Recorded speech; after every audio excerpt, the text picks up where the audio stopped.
कहानी का शीर्षक है सिंह वाहिनी। वह एक श्यामल वर्णी क्रमशः अधेड़ा अवस्था की ओर जाती स्त्री थी और वे एक गौरवर्ण अधेड़ पुरुष। उसकी उम्र 40 के आसपास और वे 55 के करीब करीब। चौंकिए नहीं, उम्र के इस अंतर पर तो कदापि नहीं। ऐसी शादियां उस समय के समाज में सामान्य ही मानी जाती थी और अब भी तो प्रबुद्ध, बुद्धिजीवी और संपन्न लोग रचाते ही हैं ऐसे विवाह, और वह भी प्रेम विवाह।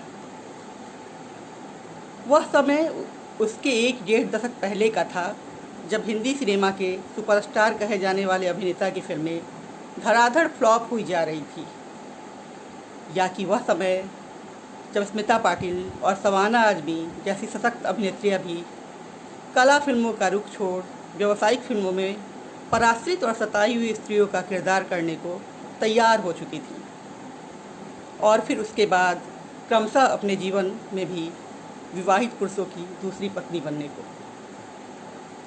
ठीक ठीक कहे तो यह वही समय था जब आपातकाल के बाद इंदिरा गांधी चुनाव हार गई थी और जनता पार्टी सत्तारूढ़ हो चुकी थी।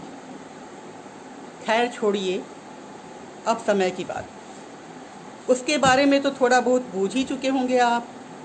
समय पर बहस छोड़कर अब मूल कहानी की बात। वे बहुत ज़्यादा पढ़े लिखे थे और वह बस 5वीं 7वीं। वे जहीन और वह सुघड़ घर चलाऊ औरत। कम से कम दुनिया तो यही जानती और मानती थी। वे केशीन थे, नहीं उम्र के कारण नहीं, कुछ जन्मजात और थोड़े अपने चिंतनशील, अध्ययनशील और जिम्मेदार व्यक्तित्व के कारण। भरी पूरी जवानी के वक्त भी उनके बीच की केमिस्ट्री भी ठीक ठाक ही थी, अगर कुछ चलताऊ उबाऊ मुद्दे पर उनकी खीज और गुस्से के बलबले वाले अंश की बात यहाँ छोड़ दी जाए तो। और वैसे भी उस मुद्दे पर तो आना ही आना है, पर उससे पहले एक अहम जानकारी और एक ज़रूरी दृश्य। यूँ तो यह दृश्य कहानी के बिल्कुल अंत का है, पर क्या करे कि कुछ कर्तव्य, कुछ शीर्षासनों के बगैर आजकल कहानियाँ बनती ही नहीं। दृश्य यह कि अपने खुले बालों को लिए केशी खड़ी है उनके बिल्कुल सामने, और उसकी आंखें बिल्कुल निष्क्रिय, न डर, न भय, न कोई आवेग, न नफरत। बरसों बाद केशी का यह रूप देखकर उन्हें अपरूप नहीं लगा था, बहुत भयावना था यह। केशी कुछ वैसी जैसी कि शेर पर सवार दुर्गा या फिर काली, और वे जैसे उसके पैरों के नीचे दबा कोई राक्षस। वे पहली बार जिंदगी में बेहोश हुए थे। उस घन तंद्रा में भी उन्हें लगा था कि वे डूब रहे हैं किसी अतल सागर में, और केशी के बाल तैर रहे हैं उनके आसपास। वे चाहें तो केशी के बालों का सहारा ले, और हाँ, वह अहम जानकारी जो छूटी रह गई थी वो यह कि जिस तरह वे जन्मजात केशीन थे, उसी तरह वह जन्मजात केशवती। घुटने क्या ज़मीन को छूते असामान्य रूप से काले, घने और चमकीले बाल। हालांकि बालों के ऐसा होने से परेशानी भी बहुत थी, उन्हें संवारना, गूंथना, धोना आदि आदि, सब के सब झंझट। गूंथना संवारना तो गाहे बगाहे 2-4 दिनों पर हो भी जाता। एक बार चोटी बना लो तो 2-4 दिनों की छुट्टी। वक्त मिला तो कभी ऊपर ऊपर ही कंघी मार ली, पर धोना। वह अपनी जिम्मेदारियों के तहत इस कार्य को जितना भी स्थगित करना चाहे, महीने में कभी कभी 1 तो कभी कभी 2 बार यह ज़रूरी हो ही जाता कि बाल तो धुलने ही हैं, कि बाल धुले बगैर चूल्हे चौके में घुसने की इजाज़त नहीं। अब ज़माना ऐसा भी न था कि वह बड़े बुजुर्गों से पूछती कि महीने के उन खास दिनों से बालों के गंदे होने या कि धोने का क्या संबंध। हजारों सवालों की तरह इस एक सवाल को भी मन में दबा कर वह उसी तरह चली आती परंपरा का हिस्सा हो चुकी थी। हालांकि शासन करने और समझाने वाली कोई बुजुर्ग छत्रछाया रह नहीं गई थी अब उसके इर्द गिर्द। गो कि उसके बाल थे और ज़रूरत से ज़्यादा घने और लंबे थे। उसे झाड़ू और बर्तन चूल्हा करते वक्त अपनी चोटी को कसकर अपनी कमर के इर्द गिर्द लपेटना पड़ता। पर चोटी थी कि फिर खुल जाती और लौटने लगती ज़मीन पर विषधरों की तरह। कभी कभी आधे से ज़्यादा झाड़ू तो उनकी चोटी ही लगा देती। एक बार वह रोटियां सेक रही थी कि चोटी गिरी थी झप्प से कोयले के चूल्हे में, और वह लहलहाते आग को नहीं बल्कि झुलसती चोटी को देख बेहोश होकर गिर पड़ी थी। हाय रे उसके प्यारे बाल, उसकी एकमात्र धरोहर। गो की कटे हुए बाल फिर 15 दिन के भीतर ही अपनी यथास्थिति को पहुंच चुके थे, सो उनका दुख भी। पर एक बात तो साफ थी कि उसे अपने बालों से बेहद प्यार था। जब कभी जिंदगी में एकांत के क्षण आते, वह अपने बालों को खोलकर कत्थई गोल बिंदी को और बड़ा और चटक बनाकर शीशे के सामने खड़ी हो अपना चेहरा निहारती रहती देर तक।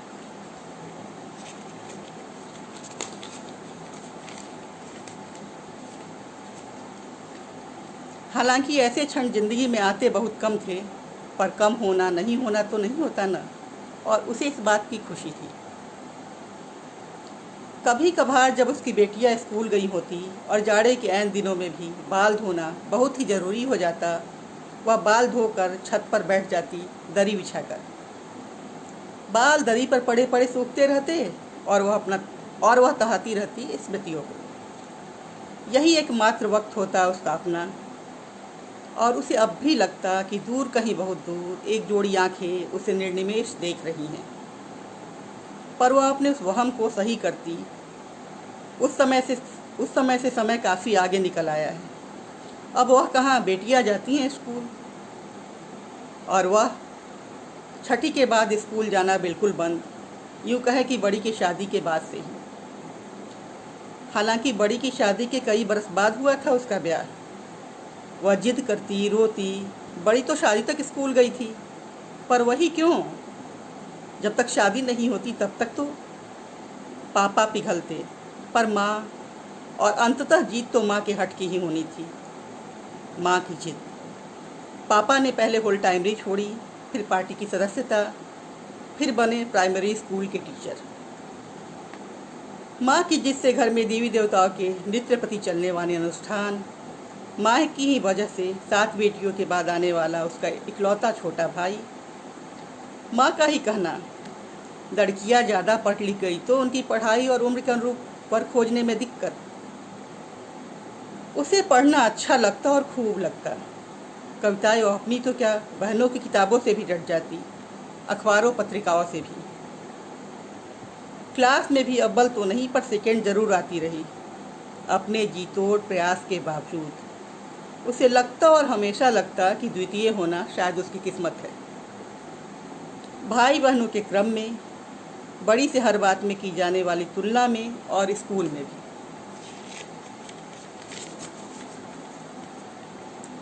पढ़ना लिखना भी सिरे से छूट गया था कि उसने छोड़ दिया था खुद ही, स्कूल छुड़वा दिए जाने के बाद। पापा कहते और हमेशा कहते, अखबार पढ़, पत्रिकाएं पढ़, इससे तो किसी ने नहीं रोका ना। वह हंस कर टाल देती उनकी बात और माँ के पीछे चौके में चली जाती। यहाँ तक कि उसने छत पर बाल सुखाने जाना भी छोड़ दिया था। 12 मासी नज़ला जुकाम झेलती रहती, पर कोई बात नहीं। पर उसे लगता या कि महसूस होता और दिल से होता कि अब भी एक जोड़ी आंखें निहार रही हैं उसे निर्निमेष। उसके इस बाल सुखाने की आदत से पहले पल सांस भी खींचती, ठीक माही की तरह। पर कोई उपाय था कि बन ही नहीं पाता कि उन्हें रोक लिया जाए, यूं उघड़े सिर छत पर महफिल जमाने से। अब बाल गंदे होंगे तो धुलेंगे भी, धुलेंगे तो उन्हें सुखाना भी होगा, नहीं सूखेंगे तो उनका 12 मासी नज़ला जुकाम। अगर वो तेज हुआ तो फिर रसोई पानी। सास बेचारी सिर्फ कुड़बुड़ करके रह जाती, माँ की तरह गाली गलौज करके छत से उतरने को मजबूर नहीं करती, काटती भी नहीं जबरन उनके केश। वे भी मानती थी कि सुहागिन की किसी एक लट में उसका सुहाग बंधा होता है, अगर वह लट गलती से भी कट जाए तो। गो कि बाल थे तो जिंदगी के कुछ पल भी थे उसके हिस्से, हमेशा से अपने कहने जाने लायक। रात को जब सब लड़ते खास करके उनकी तीनों बेटियां तकिए की खातिर, वे सबको तकिया थमा देती और अपने बालों को गुड़ी मुड़ी करके रख लेती सिरहाने। कभी कभी तो उनको किसी छोटी बेटी के सिरहाने का भी काम कर लेते। वो लोरियाँ या परियों की कहानियाँ सुनती हुई सोई रहती उनके उनके बालों के तकिया पर चुपचाप। वह जानती थी और खूब जानती थी कि वह जब जब छत पर बाल सुखाती है, आसपास की खिड़कियाँ गुलजार हो उठती हैं, हमेशा से ही। पर वह ध्यान नहीं देती थी इस पर बिल्कुल भी। शायद गलत। वह ध्यान न देने के यत्न में भी भीतर तक एक क्रोध से भर उठती थी कि वह है और खूब है, सबसे अलग थलग, कि आखिर कुछ तो है ही उसके पास जो उसे सबसे भिन्न करता है, इस उम्र में भी। रंग रूप की अपनी सादगी कुछ पलों को जैसे वह भूल ही उठती।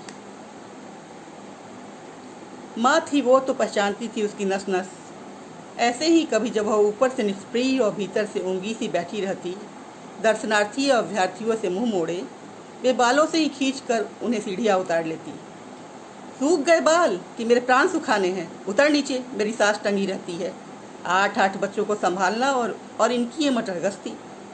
जल्दी से जल्दी ब्याह हो इसका कि दूसरे बच्चों का भी जीवन संवरे।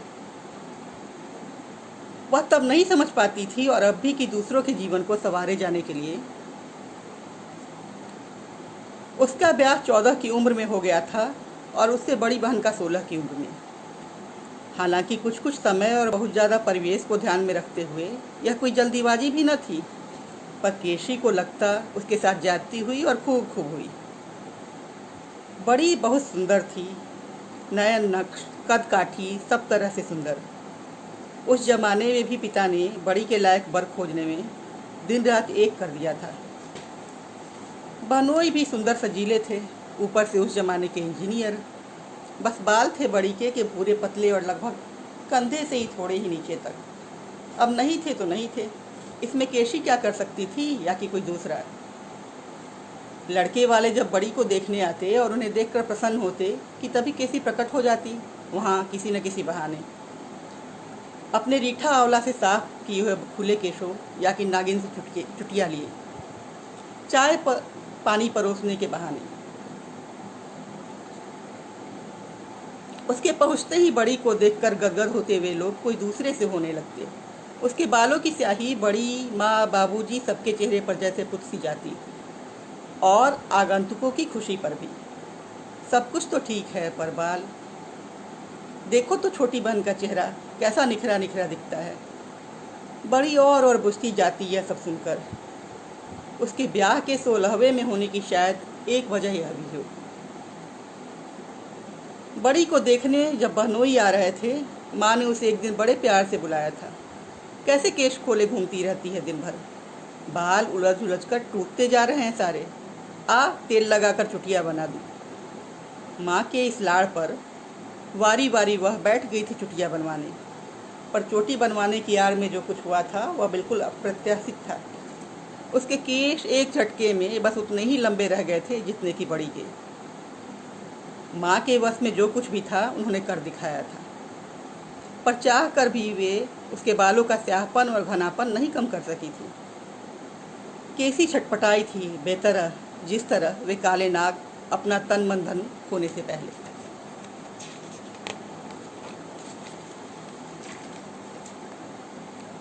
वह ठीक भी हो गई थी धीरे धीरे, पर प्रसन्नता की बात यह कि बड़ी का रिश्ता उस बार पक्का हो गया था। बड़ी का ब्याह खूब धूमधाम से हुआ और उसने भी खूब नखरे दिखाए। बाल काट देने के जुर्म में पशेमा माँ उसकी हर बात मान लेती। साटन का नीला गरारा, सुनहरी जूतिया, सुनहरा चमकीला हेयर पिन, और ब्याह होते होते उसके बाल फिर कमर तक आ ही चुके थे। माँ परेशान थी। दुल्हन देखने आते लोग एक बार दुल्हन को देखते, फिर एक बार केशी को। जब जयमाल के लिए सजी सवरी बड़ी को लेकर वह स्टेज तक जाने लगी तो सबकी नज़रें सिर्फ केशी पर। बड़ी का रूप वैसे भी जीने से घूंघट की आड़ में सहमा सकुचाया जा रहा था। सास ससुर का दमकता चेहरा क्षणभर को फीका हुआ आया था। बरमान लेकर बढ़ते दूल्हे के किसी दोस्त ने फिक्रा कसा था, देखना संभल कर जयमाल किसी और के गले में न पड़ जाए। बहनोई की नज़रें सिमट गई थी, शादी शुभ शुभ निभट गई थी। उसके ब्याहता हो लेने के बाद भी माँ ने उसे किसी छोटी बहन के दिखावे में कभी नहीं बुलाया। वह बुलाती थी सिर्फ बड़ी को, और वह अपने अंदर एक दुख, एक असंतोष लिए बड़बड़ाती फिरती। शादी में ही क्यों बुलाती हैं? ना बुलाती, मैं भी न जाऊं। पर सुलझे समझदार उसके पति को उसका यह दुख बिल्कुल समझ में नहीं आता था। यह कौन सी तकलीफ मानने की बात है? और दुख तो क्या, उन्हें तो केशी ही समझ में नहीं आती थी। दिन भर चौका चूल्हा काम, और उस पर ये लंबे लंबे बाल। जब देखो तब दाल भात सब्जी किसी न किसी में निकल ही आते हैं, और निकल गए तो समझो कि उनका मन खराब। पहले पहल प्यार से, फिर खींच से, और अब जिद से वे केसी से कहते हैं और बार बार कहते, इन्हें छोटा करवा लो। चाहो तो बिल्कुल इंदिरा गांधी कट में। छोटे बालों को संवारना ज़्यादा आसान होता है। देखो तो इंदिरा जी के बाल छोटे हैं तो देश संभाल रही हैं, और तुम पुराने तरीके की औरतें। रखो लंबे लंबे बाल और संवारते रहो उन्हें। यहाँ तक कि जब बेटियाँ हुईं उन्होंने तीनों में से किसी को भी लंबे बाल नहीं रखने दिया। न रखे किसी छोटे बाल, पर बेटियाँ तो उनकी हैं। देश संभालने वाला जुमला इमरजेंसी के समय में उनके मुंह तक आते आते थम जाता। बाद में जनता पार्टी के शासनकाल में तो और। वे इंदिरा गांधी के बहुत बड़े प्रशंसक थे। वे सोचते और सोचते रहते कि इंदिरा गांधी ने ऐसा क्या बुरा कर दिया सिवाय देश में अनुशासन भरने और उसकी चाह करने की। वे मानते और तहे दिल से मनाते कि अगला चुनाव इंदिरा जी ही जीते और वे केशी को। इसी बीच उन्हें लगता था, और बार बार लगता था, कि जब जब वे बच्चियों का बाल कटवाने ले जाते हैं, केशी के चेहरे पर एक व्यंग्यात्मक मुस्कान होती है। पहले पर उन्हें लगता कि यह उनका भ्रम है शायद, पर धीरे धीरे उन्हें यह यकीन होने लगा था। उस दिन तो और भी, जब वे दफ्तर से घर पहुँचे, बच्चियाँ लाल हरा झंडा हाथ में उठाए जोर जोर से चिल्ला रही थी। जॉर्ज फर्नांडिस के 3 कसाई, इंदिरा संजय सीबीआई, इमरजेंसी के 3 दलाल, इंदिरा संजय बंसीलाल। उन्होंने आओ देखा न ताओ उसी झंडे की डंडियाँ खींचकर बच्चियों की पिटाई शुरू कर दी। इतनी कि उनमें से एक तो बीमार ही पड़ गई थी बिल्कुल। बाद में वे शर्मिंदा भी हुए थे खुद पर। मासूम बच्चियों पर हाथ उठाना, इससे गलत और क्या हो सकता है? ठीक है, उन्हें गुस्सा बहुत तेजी से आता है, पर केशी और बच्चियों में तो अंतर है ना। कहाँ फूल सी बच्चियाँ और कहाँ ढीठ केसी।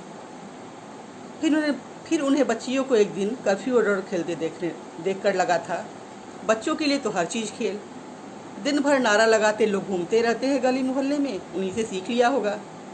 इसमें केशी की क्या चाल हो सकती है? उसे दाल भात घर द्वार से फुर्सत ही कहाँ है। बच्चे तो सीख ही लेते हैं इधर उधर से कुछ कुछ।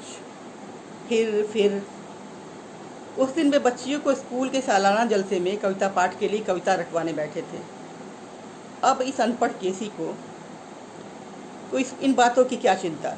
उन्हें अपनी बेटियों को उसकी तरह जाहिल थोड़े ही बनाना है। उन्होंने बड़ी बेटी को बुलाकर कविता की प्रति थमाई थी, शाम तक याद कर लेना। उसने कहा था, उसने तो कविता याद कर ली। वे अचरज से बोले थे, याद कर लिया? क्या, सुनाओ तो। बेटी में एक सहज स्वाभाविक संकोच था। सुनाऊं? उन्होंने प्यार से उसका सिर सहलाया था। हाँ सुना दो चलो। फिर तुम्हें ननकू हलवाई के यहाँ से मिठाइयाँ और नमकीन ला कर दूंगा। बिटिया की आवाज़ धीरे धीरे सुर पकड़ रही थी। दीवानी में थे एक फटीचर वकील, न कानून जाने न जाने दलील। वो करते थे जो भी वकालत की बातें, वो सब थी सरासर जिहालत की बातें। चलते चलते धोखा खाते, दाएं मुड़ते बाएं जाते। ये थे उनके खास कमाल, नाम था जिनका बंसीलाल। तिरछी टोपी टेढ़ी चाल, कहाँ गए वो बंसीलाल। वे समझे थे बच्चियों के सामने बात बात पर गुस्सा होना ठीक नहीं।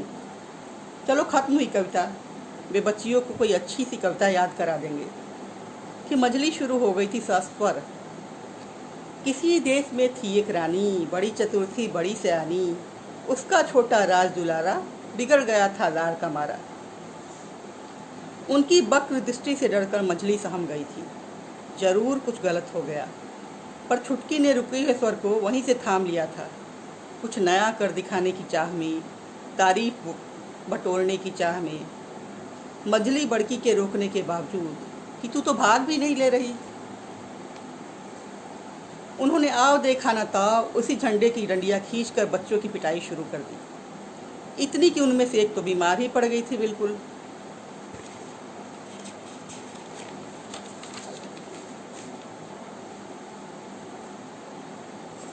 पढ़ा लिखा कुछ खास नहीं था, 10वां भी तो पास नहीं था। पढ़ने जब स्कूल गया वह, गुड़ तो सारे भूल गया वह। याद रहा बस मौज उड़ाना, लड़ना भिड़ना धौंस जमाना। उनका काबू अपने आप पर से हटता जा रहा था। उन्होंने तड़फड़ा कर पर्दे के डंडे खींच लिए थे। किसने सिखाया है यह सब, किसने? बच्चियाँ चुपचाप, पर उनकी मौन दृष्टि माँ को ताकने लगी थी और केशी खुद आ खड़ी हुई थी बच्चियों के आगे। अब उन्हें नहीं पता कि बच्चियों को बचाने या कि अपना जुर्म को बोलने की खातिर। जाहिल गवार औरत, कोई समझ ही नहीं है क्या तुम्हें? केशी फिर भी प्रतिरोध में कुछ नहीं बोली थी। चीखी रोई थी बेचारी बच्चियाँ, और बेदो टुकड़ा हो चुके पर्दे के डंडे को वहीं पटक कर बाहर निकल गए थे। बाहर निकलते निकलते सोचते रहे थे कि केशी हमेशा से ही ऐसी है, चुप रहकर भी उन्हें चिढ़ाते रहने वाली, परेशान करने वाली। पहले वे ध्यान नहीं देते थे इन बातों पर कब तक अनदेखी की जाए आखिर। बातें अब अपना अर्थ अपने आप खोलने लगती, और अब तो बच्चियाँ भी बड़ी हो रही हैं, उन पर क्या असर? वे इतना चाहते थे कि बच्चियाँ, पर यह केशी। वे टहलते टहलते पार्क तक आ पहुँचे थे। पार्क में एक नवविवाहित जोड़ा बैठा हुआ था, एक दूसरे में लीन, छोटी छोटी बातें करता, हंसता मुस्कुराता। पानी पीती हूँ थोड़ा।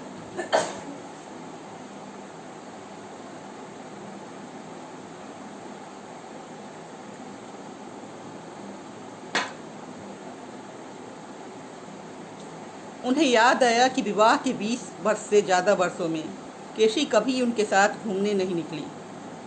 वे अगर कहते भी कभी तो वह काम का बहाना बना लेती। शुरू में माँ के घर में अकेले होने की बात करती, बाद में बच्चियों के छोटे होने की बात।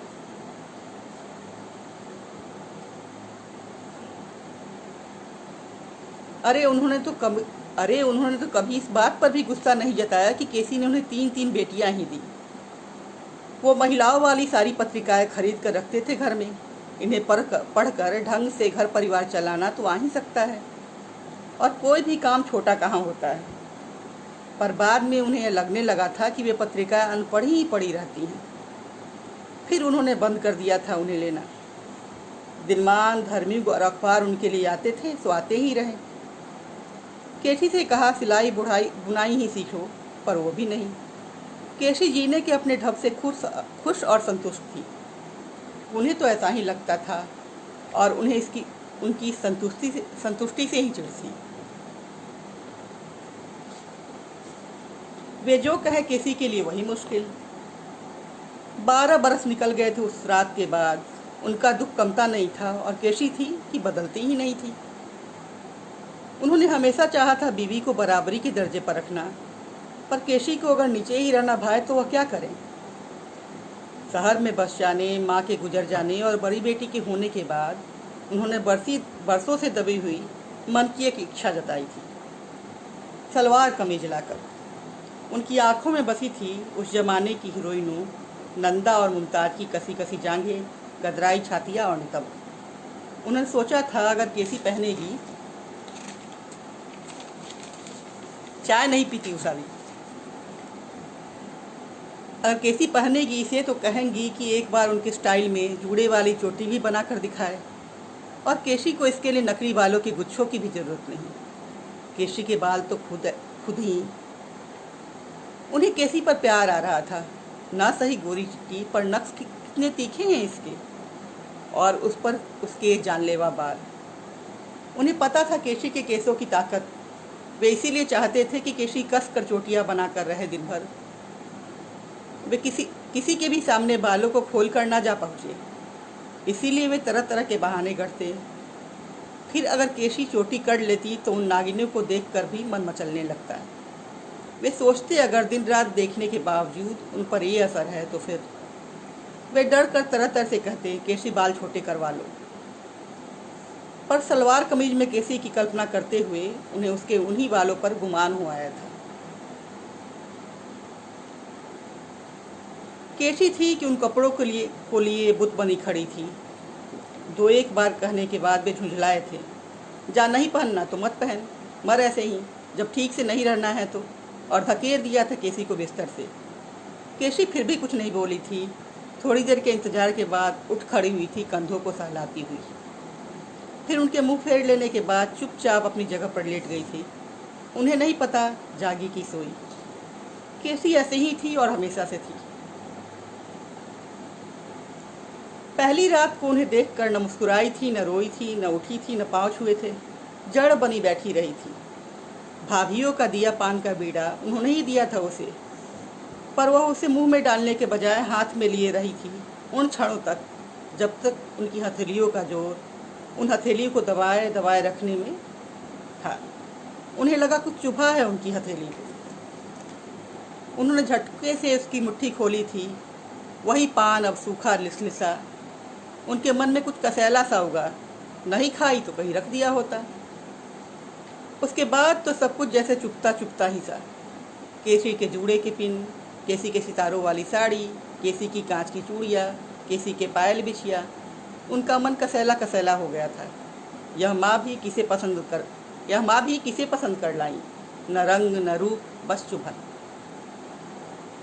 उन्होंने खुद को समझाते हुए केसी से उस रात कहा था, केसी आराम से रहे, चाहे तो कपड़े बदल ले, चाहे तो केश खोल ले। केसी ने आधी बात मानी थी, आधी नहीं। उसका केश खुला था और केसी अपरूप हो गई थी। इतनी अपरूप कि उनसे सही न जाए, इतनी अपरूप कि जिसे छुआ भी न जाए। उनकी अपनी उजड़ी हुई खेती उन्हें उस क्षण और वीरान होती हुई लगी थी। उन्हें लगा था वे सचमुच बूढ़े हैं केसी के सामने।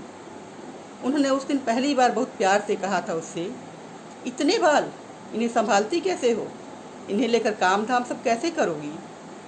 माँ तो बूढ़ी हो चली हैं और बीमार भी, सब कुछ तो तुम्हें ही करना है। केश ही संभालती रहोगी तो इस घर को छोटा करवा लो, इन्हें थोड़ी सहूलियत हो जाएगी। केसी कुछ भी नहीं बोली थी, न हाँ न ना। उसने अपने बालों को समेट कर रख लिया था बीच में, और तब से वे बाल हमेशा वही उनके बीच में पड़े हुए थे। बाल बाल बाल। पहले वे थाली खिसका देते, बाद में पलटने लगे थे, यानी कि उस दिन का अनशन। और फिर उसके भी बहुत बाद में केसी पर किए जाने वाले अत्याचार। जो कुछ सामने मिल जाए वही, पर बाल थे कि अब पहले से भी ज़्यादा निकलने लगे थे। छठे छमाहे की बजाय महीने 15 हुए, और इस 20वें साल के आते आते हर दूसरे तीसरे दिन वे आक्रामक होते जा रहे थे, हद से ज़्यादा हिंसक, अपनी पूरी सहृदयता के बावजूद, और केसी और भी ज़्यादा सहनशील। बाल बाल बाल। थाली में ही नहीं, उनके कंधे पर, बिछावन पर, कपड़ों पर वे चीखते खींचकर, और जैसे बालों को इस चीख से दोगुना हो जाने की शक्ति मिलती। वे सोचते केसी तो हर वक्त अपने बाल बांधे रखती है। उस पहली रात के बाद उनके सामने तो जरूर ही, इसकी तो सख्त हिदायत है उसे। फिर ये बाल, केसी के बाल कहाँ से आते हैं आखिर? वे गौर से देखते कभी कभी, केसी के बाल इतने कमज़ोर भी नहीं कि टूटे, कभी इतने सबरे कि उनके यहाँ वहाँ गिरने की बात अजीब लगती, कभी इतने दिन की चोटी की कंघी करने में बाल टूटे होंगे का तर्क बेमानी लगता है। वे सोचते भी, एक अकेली और इतना सारा काम, और बालों का ख्याल भी रखेगी तो कैसे? बाल तो गिरेंगे ही ना, उम्र भी तो हो रही है। बालों का झड़ना तो प्राकृतिक है। उन्होंने उसे कभी बढ़िया तेल साबुन भी कहाँ ला कर दिया इन अनमोल बालों को सहेजने की खातिर। और उन्होंने उसी शाम केसी को बाजार से नया नया आया शैम्पू खरीद कर ला दिया, खुशबू वाला आंवले का तेल भी, और शैम्पू तो यह जानते बूझते भी कि इसमें अंडा है। घोर शाकाहारी उनके लिए यह त्याग या कि निर्णय बहुत बड़ा था, पर केसी के केसों की से बड़ा तो बिल्कुल नहीं। वे सोचना चाह रहे थे जबरन अब केसी के बाल और सुंदर दिखेंगे, और केसी भी। उन्हें उम्मीद थी और दिल से थी कि केसी के बाल अब नहाते खाते हर जगह तैरते नहीं मिलेंगे, और इस तरह उनका सब कुछ विषादमय नहीं होगा, बिल्कुल भी नहीं। केसी को ये सब संभालते वक्त उनकी नज़रें नीची जरूर थी, पर बहुत सतर्क थी। केसी की प्रतिक्रिया कहीं से छूटी न रह जाए, कहीं कुछ भी अछूता न रह जाए। पर केसी तो निष्प्रिय थी, ठीक वैसी ही जैसी उनकी हंसी, खुशी हंसी, दुख पीड़ा या फिर उनके थाली हटाने, फेंकने या कि उस पर चला देने से। पहली बार उनके भीतर कुछ मरा था, पहली बार कुछ टूटा था, भीतर ही भीतर। पर इस टूटन का भी कोई केसी को कहाँ। केसी अपनी जनेंद्री में उसी तरह जुटी थी, उसी तरह उनकी ज़रूरतों की खातिर तत्पर, बेटियों का ख्याल रखने में, घर बार संभालने में। शाम से रात हुई, रात से सुबह।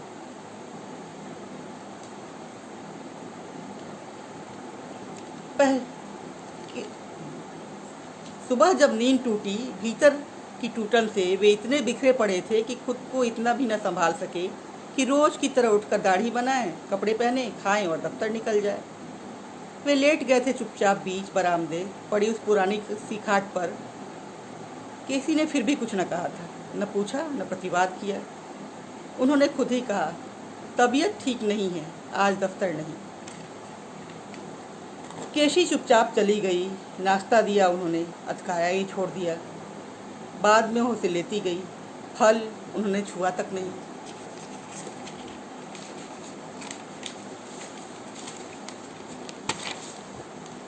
केसी ने नहाने का पानी गर्म किया, चापाकल चलाया, बाल्टी भरी, तौलिया साबुन रखा और हमेशा की तरह सूचना दी। वे फिर भी उठ कर नहीं गए। केसी रोज की तरह अपने दिनचर्या में लग गई, जैसे कि वे हो ही न वहाँ, जैसे कि उनका वजूद कोई मायने ही न रखता हो उसके लिए। झाड़ू बुहारू, साफ सफाई, धुलना पसारना, खाना बनाना। वे चादर ओढ़े देखते रहें केसी किस तल्लीनता से काम करती है, किस चाव और लगन से। वे गदगद हुए थे, ऐसी सुघड़ पत्नी। और वे खाना बनाने के बाद वो नहाने बैठी, बीच आंगन उसी पटरे पर जो उनके लिए लगाया गया था। वह मलमल कर नहाती रही, जैसे बरसों का मैल जमा हो शरीर पर। फिर अपने लंबे काले केशों को खोला। वे खुश हुए थे, शायद वह उनका लाया शैम्पू लगाए, पर नहीं। वह उसी तरह बीच नहावन से उठी, चौके तक गई और अपना बनाया हुआ रीठा आंवला सिकाकाई का घोल लेकर आई और अपने बालों को धोती रही। उन्हें उनका बीच आंगन, सीने पर पेटीकोट बांध कर नहाना बिल्कुल भी पसंद नहीं आ रहा था, पर वे हमेशा के विपरीत चुप थे और अपने को समझाने की कोशिश में भी। वह छत पर गई, बाल सुखाया, लपेटा, फिर चौके में बनी बनाई चीज़ों को गर्म किया। छौंक बघार, सलाद, चटनी, थाली कटोरे सब तरतीबवार। फिर अपने कमरे में बाल को सुलझाया, संवारा, बड़ी सी कत्थई बिंदी। वे देखते रहे, सोचते भी रहे, अमूमन केसी इतनी बड़ी बिंदी नहीं लगाती, उसकी बिंदी तो बिल्कुल नामालूम सी। केसी फिर अपरूप हो उठी थी। वे फिर अपना गंजा सिर सहलाते हुए चिढ़ने लगे थे। फिर उन्होंने खुद को समझाया, किस बात की चिढ़ केसी से, वो तो उनकी अपनी है, घर से बाहर तक नहीं निकलती, बच्चियों और परिवार में उलझी रहती है। फिर परचिढ़ थी कि फिर भी दवाएं न दबे। वे देख रहे थे कि केसी निहार रही है, खुद को निहारती जा रही है। उन्हें जलन होने लगी। अब इतना भी क्या डूबना खुद में कि ये भी भूल जाएं कि वे घर में हैं, बीमार है और उन्हें भूख भी लग सकती है। भूख, सचमुच उन्हें भूख लगाई थी जोरों की। वे चीख उठते कि उन्होंने देखा केसी ने बेमन से अपना बाल संभाला, चोटियाँ गूंधी और वही नामालूम सी बिंदी। उन्हें चैन मिला हो जैसे। केसी सचमुच चौके में ही गई थी। उसने ठंडा हो चुका खाना फिर से गर्म किया, थाली अब की निकाल भी ली, पर चेहरा बहुत उतरा हुआ था उसका, जैसे कि सारा सत्व निचोड़ लिया गया हो। वे उठंग बैठ गए थे उसी खटिए पर खाने की प्रतीक्षा में। वह बुदबुद जैसा कुछ पढ़े भी जा रही थी। वे सोच रहे थे कि आखिर क्या। फिर केसी ने झटके से लगी थालियों को परे किया, अपने कमरे तक गई, केश खोला, वही बड़ी बिंदी, खो चुका टोस्ट लौट आया था। उसने टूटे हुए बालों को इकट्ठा किया, शौके तक आई, शायद पूरे ढाल में डाले। वे जैसे सख्ते में थे, केसी ने एक एक कर उन बालों को उनकी थाली के सब्जी, दाल और चावल में मिलाया, करीने से मिलाया और थाली लेकर उनकी तरफ बढ़ ली। उन्हें लगा साक्षात दुर्गा अपना केश खोले, अपने हाथों में थाली के बजाय अपना अस्त्र शस्त्र लिए उनकी तरफ बढ़ी आ रही हैं। उन्होंने अखबार उठा लिया था अफरा तफरी में अपना चेहरा ढकने को। उन्होंने देखा अखबार के उसी पन्ने पर किसी चित्रकार ने इंदिरा जी के दुर्गा के रूप में अभ्यर्थना की है और नीचे उनके चुनाव जीतने और पुनः सत्तारूढ़ होने की खबर थी। पर वे खुश नहीं हो सके थे। उनका माथा चकरा रहा था बुरी तरह। कहानी खत्म।